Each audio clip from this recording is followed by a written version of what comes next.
Hey everybody, it's Pastor Laura here. And I've been walking around the church grounds and praying, as I do often. And there's a lot of dead things. And then I came to the prayer garden. I kind of wanted to see what it looked like because it had been very, very beautiful before the freeze.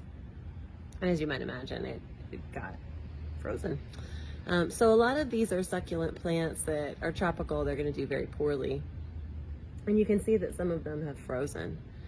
But what caught my eye is this right here in the middle.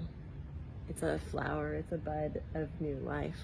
And as I was walking around, I was remembering the scripture where Jesus says, unless a kernel of wheat falls to the ground and dies, it doesn't bear any fruit. But once it is in the ground, it can produce a crop that is 100 times what the little seed was.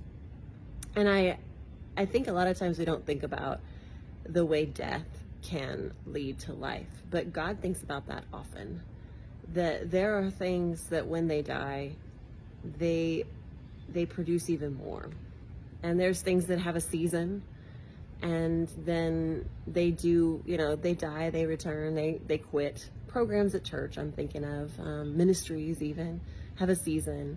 And then a lot of times we're hesitant to let them go because we're like, no, it can't die. And God says to us that we shouldn't be afraid of that dying, of that natural change that comes to the earth. I guess even a 100-year winter storm, the earth is ready for it, and it can come back, just like this little plant is coming back.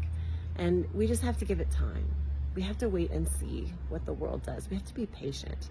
And in the same way with ourselves, when we lose something or when a program that we love is not flourishing like it used to be anymore, we have to look to God and say, okay, so this was a great season that we had, and we loved it, and it was beautiful. It brought a lot of life, but God, you're the one that brings life from even death, and that is seen all throughout nature.